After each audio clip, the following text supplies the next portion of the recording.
I'm Rick Harrison, and this is my pawn shop. I work here with my old man and my son, Vic Haas. Everything has a story and a price. One thing I've learned through 21 years of experience is you never know what can come through that door. On this episode of Pawn Stars, I look at some bones belonging to ancient human ancestors. So a guy called me today and said he had something pretty cool for me.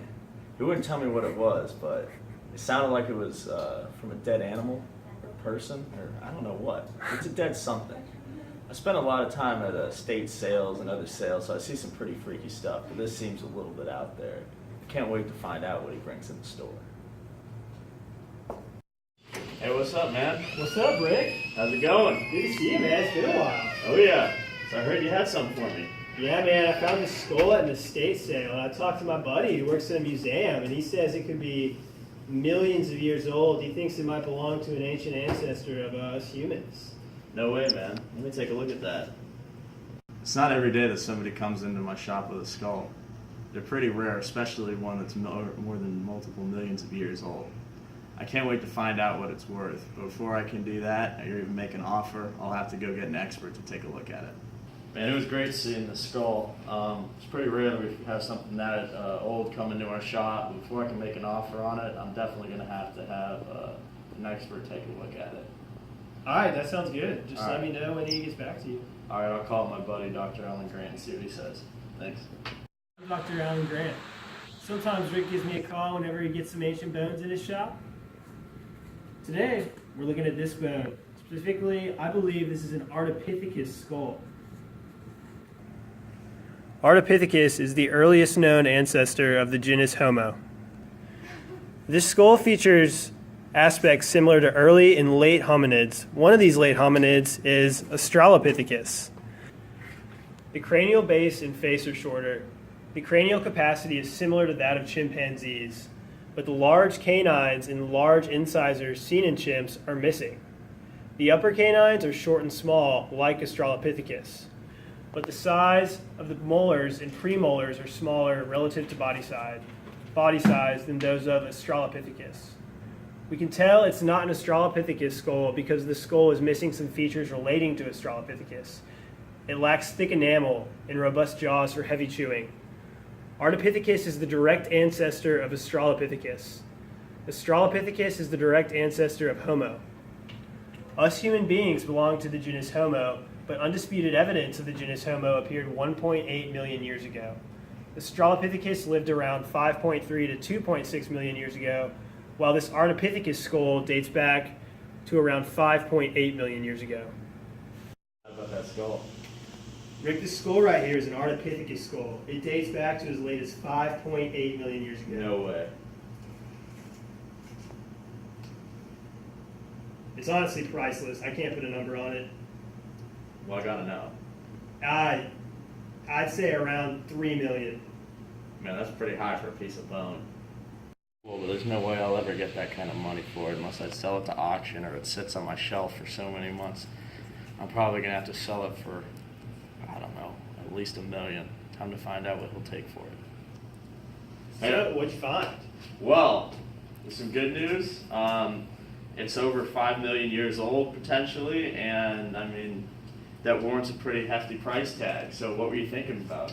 What do you want? Man, I know how you guys operate. You just constantly want to rip people off. So it's 5 million years old. I won't go anything less than 3 grand. 3 grand, you say? Well, I'll have to take that deal. Fair enough. We just had one guy come in with a bone, and it was pretty rare. It was over 5 million years old. But I heard word that there's someone else who might have another bone. I wonder what it could be like.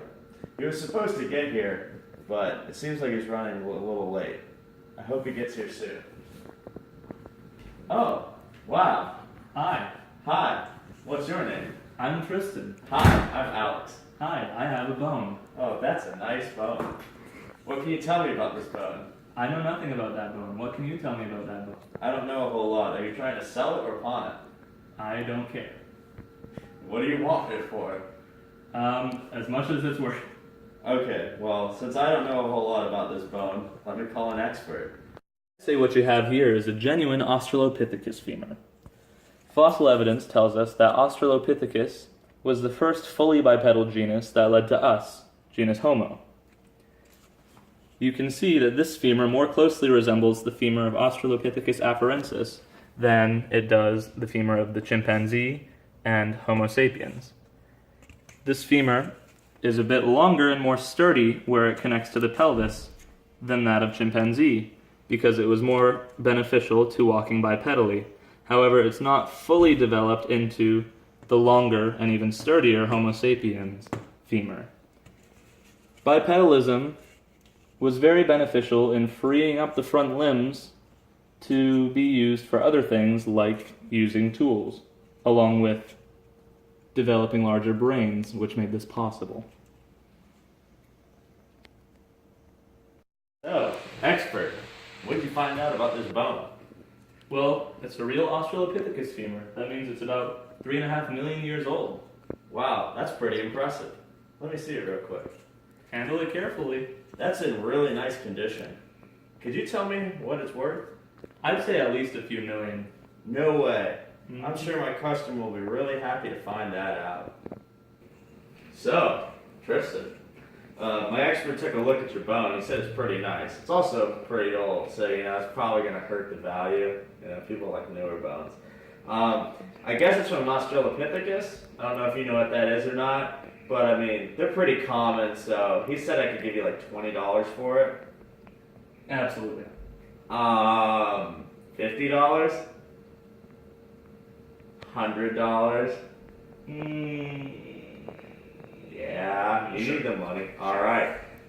Take it up to the counter. We'll have someone write you up for it. Thanks for doing business with us. It's crazy, but it sounds like we're going to have a third bone on one episode of Pawn Stars. Like, this has never even happened before. I mean, we normally don't even get this stuff to begin with. I mean, we're not a museum, we're in Vegas, but, pretty crazy. Anyways, young lady said she's got a really old bone she wants us to take a look at and offer a price, so hopefully it's something good. Anyways, she should be showing up now. Showing up now. Hi, I'm Alex. I'm Logan. Nice to meet you. So is that your bone? Yes, my mom. That's a nice bone. Thanks. It actually looks more like a skull. Wow. Do you know anything about this bone skull? No. Okay. Well, I'll have an expert take a look at it. Do you want to pawn it or sell it, or do you have any idea what you want for it? I just want to get out of the house. It's collecting dust. That's all it's doing. Okay. Well, I'll still have an expert take a look at it. Thank you. Hey, expert. Hey, Rick. How's the work job? It's great. That's great. What can you tell me about that bone? Wow. Haven't seen one of these in a long time. No way. I know, right? Since I did my doctorate anyway. Oh, But give me a minute and I'll figure out what I can find on it. sounds great. Well, for starters, this bone looks very familiar, and that's because it's from one of our human evolutionary ancestors. It's a bone from the genus Homo, which is the same genus that humans come from. This bone could be confused with one from an animal from the genera Pan or gorilla, since they are the most closely related living relatives of the genus Homo. Their common features include opposable thumbs, larger brains, and the capacity for simple communications. All things that have been developed more in genus Homo, but still very comparable. The next thing that helped me to determine that what creature this bone came from was how elongated it was. Back millions of years ago, it is probable that the human ancestor prior to the Homo sapien, like Australopithecus and Ardipithecus, had to face climate and thus environmental changes that caused them to change through their generations in order to adapt.